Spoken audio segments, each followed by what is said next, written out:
What's up, traders? My name is Robert Falco with Real Life Trading, here with Jerremy Alexander Newsome. We're here to bring you your Monday Real Life Stock Review. What up, Squadron? It's Jerremy Alexander Newsome here at Matt DeLong's house. We were doing a lot of prep and information gathering for 2021 so that RLT can grow and become more impactful and enrich more lives in the following year. We spent all day planning and creating some great new surprises, classes, webinars, products, programs, and also slots in the RLT team to best serve you and all of our fans from all around the world.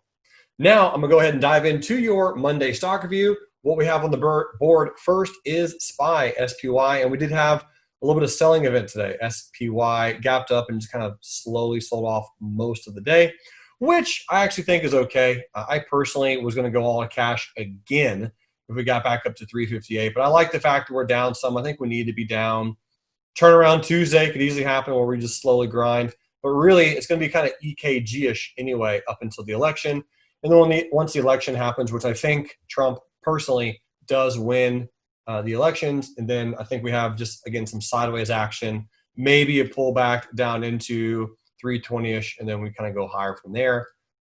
We'll see. But overall, I'm bullish, kind of regardless of the outcome. If Biden gets elected, I think we just drop farther than most people would expect, maybe 295 or 290 eventually, late November, mid-December, and then we have a pretty strong rally out of it. So it's kind of the same thing with the Qs. Would love the Qs to eventually come down to the 100. We did not come down there in September. So into this level would be kind of beautiful. And obviously the IWM, right, just kind of hanging out, trading sideways. Earnings season, my dear friend, is absolutely upon us. Logitech comes out with earnings tonight. And it'll be really interesting to see what Logitech does. I don't see why they would have bad earnings. All these sales from webcams, keyboards, mices, all the stay-at-home, work-at-home type of infrastructure that people need to have their offices in check. I think a lot of people are going to be buying Logitech equipment, and therefore they should have decent earnings. So if it gaps up, be bullish. If it gaps down, probably buy the dip. Overall trend is long. Logitech going to have good earnings. I like the chart, like the trend, like the company. Looks nice. Netflix has earnings right around the corner. And Netflix, we'll be watching this one very closely, mostly for a gap down. If Netflix does gap down, I think that's a buying event. A lot of bear candles, a lot of bear volume, and it'll be gapping down into support. Fade, right? That'd be a pretty strong buy the dip opportunity on Netflix. And of course, if it gaps up, Wowtown. That could be a show of its own if Netflix gaps up above 580 because it is gone with the wind if Netflix opens on earnings later this week above 580. Obviously, everyone and their mom watching Tesla very closely. And yes, Tesla did drop today, but it held up okay through the most part of the day. I actually anticipate Tesla to not gap very much on earnings. I think Tesla's going to gap down small on earnings, trade a little bit lower, scare some people, and then go higher. That's my personal opinion on what Tesla does over earnings. Again, I could be wrong, but it makes sense for that to actually happen. Everyone's just riding the Tesla wave. You had some good gap downs recently that spooked some people out. I think if it happens again, again, we gap down, people get a little terrified, we trade lower, and then we go higher. I think that just makes so much sense. Of course, we don't gap at all. That's fine. If we gap up a little bit, we probably fade down, very similar to last earnings, which was right here, where we gapped up, traded down eventually, and then went higher. All roads lead to higher eventually. Question is just how much longer are we going to trade sideways? Trust me, everyone sees this consolidation that we're getting on Tesla. Obviously, we could gap up and have an extremely strong bullish opportunity, but that would require us to open, I think, above 500, which could happen. And if it does, yeah, Tesla's going to moon Lambo. So we shall see. It'll be very, very interesting to find out. Apple needs to come down to the 100, filled its retest gap back from October 9th and October 12th.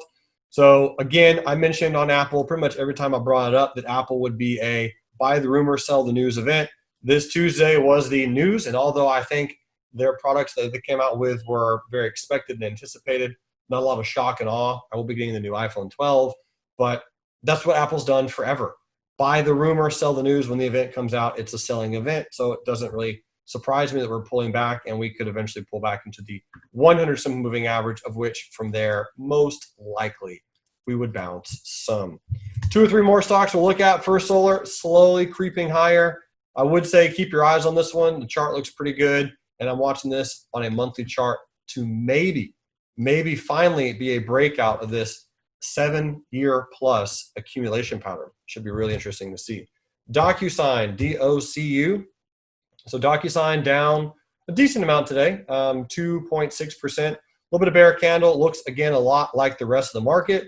And realistically, if DocuSign ends up pulling back down into the 100, I still think it's a buying opportunity, right? Buy low, sell high. Overall, the trend is bullish on DocuSign. I think a lot of us know exactly how DocuSign makes money, and a lot of us probably use DocuSign, so it's something to keep in mind.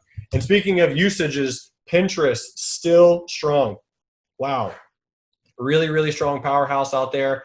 Pinterest closing this strong shows a lot of, interest in this particular stock. Trend is still bullish. I do have leaps on Pinterest. I bought them for $9, looking to sell them at $20. These are January 2022 $40 calls on Pinterest. Chart looks good. Fundamentals look good. Trend looks good. I love the fact that this gap never filled. I like the volume, and I've been a big fan of this company for a while. So for those of you who are riding this train, congratulations. I guess let's keep it up and go from there. And last but not least, here's Mongo database, MDB. So I do have some shares of Mongo, expecting eventually this gap right here, this retest gap, to fill. So my plan on Mongo more or less is kind of wait for something like that. And I'll be buying some shares as we go lower on MDB into old resistance, new support, which would be around the 240-ish region. You don't have to buy a lot of shares of this one because it's relatively priced, premiumly priced, but the lower it goes, the more you want to buy and the longer you want to own on Mongo database. Okay, I lied. One more. Fastly, FSLY, big talk of the town recently. And I did buy some Fastly today off of the 100 simple moving average.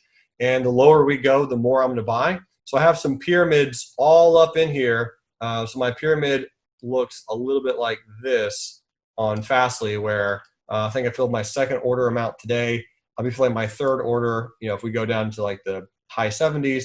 And then the last size position will be around the $70 price range for a few hundred shares of Fastly to just kind of be in longer term and just kind of wait it out and let it chop around, let it do its thing, and let it hang out. So FSLY, we of course will see what transpires, but I do like this pullback, and I like it that it's just hanging out the 100 for the first time in a very, very long time. Anyway, folks, if you have any stocks that you want me to look at for you, just post them in the comments section below, and I'll be more than happy to check those out on Wednesday. So until now, and then remember, love life, live life, and trade it. You rock. Bye.